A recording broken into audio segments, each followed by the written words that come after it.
The greatest clutch of all time happened in this past NA East FNCS. We have Bugha and Miro going up against Avery and Commandment in the final game of FNCS. Whoever won this one was going to take it home, and Commandment did something that we've never seen before. Bugha and Miro held a 20-point lead going into the final match of FNCS. If they fell early, there was a window of opportunity for Avery and Commandment, and that opportunity came knocking. Both teams had a tough go of it. Avery and Commandment had to play in zone and had a late rotate, then zone continued to pull. Then eventually Avery and Commandment get forced to go down. They're just getting lobby sprayed as they're making a late rotate into third zone. Avery gets knocked. Commandment is able to save himself, but he's now a solo from third zone on. If we look at where Bugha and Miro are when third zone closes, they are also shambles. This team is not in a good spot. They barely have any builds, really nothing to say in their inventory, and they're gonna have to do something special. It is two teams positioned side by side with not much to their name. Commandment then is gonna barely make it in the zone. He's low on HP, but he's able to make it heal up and get himself in a better position. He's then gonna make this fourth zone rotate, use the grapplers, and build big. He's really trying to avoid being seen as a solo because teams at this caliber will quickly take him down, and we'll notice this throughout the rest of this endgame as Commandment continues to use his builds and protect himself, knowing he's gotta clutch it up. Then we see Bugha and Miro have to make this fifth zone rotate. They've got nothing to build with and protect themselves. On this rotate, they're going to go down. They wind up falling, and in 21st place with 315 points, it is now open for Commandment to clutch this up. Commandment now has to get 25 plus points to be able to achieve an FNCS championship.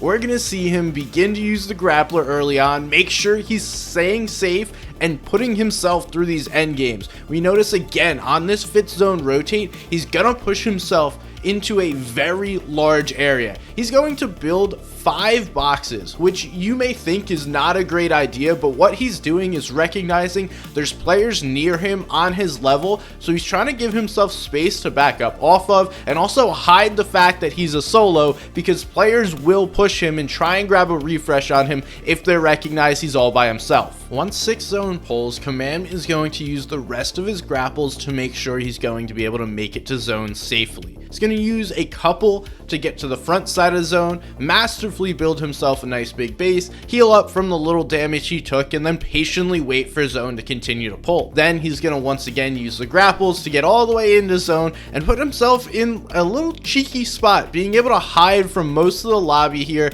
on the side of this hill, and once again building a couple boxes to play out of. Playing as a solo, this might not be recommended, but in this situation, this is exactly what you want to do. You need to have that space to back up off of and give yourself protection from other teams trying to make a play on you. He does this beautifully, and he's going to safely get a few more points before the 7th zone rotate. That's all going to be on foot, and that is much more difficult not having the grapplers. His 7th zone rotate is about as perfect as you can get in the moment with his situation. He's going to take some damage, but wind up being okay and getting himself to the right side and dead side of this zone, going to allow him to get into a much freer position, and he's not going to have a ton of materials to make plays from here. And then it is going to be time where he must go for a refresh. Commandment's gonna dive in the storm to avoid playing right through the center of everybody. He finds one refresh and then gets another elimination. Instead of diving on all this loot and getting greedy, he knows he needs more points, just takes what he can and quickly backs on out.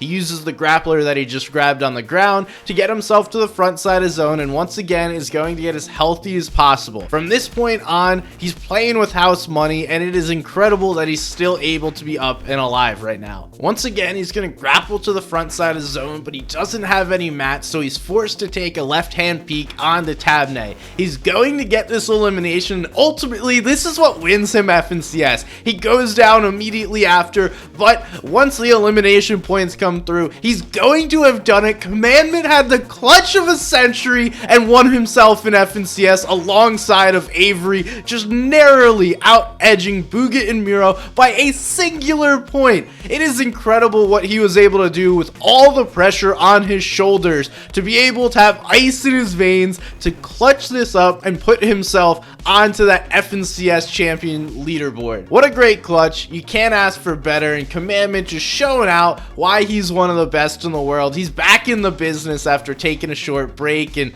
hey, you can't ask for anything other than this. He's back, baby.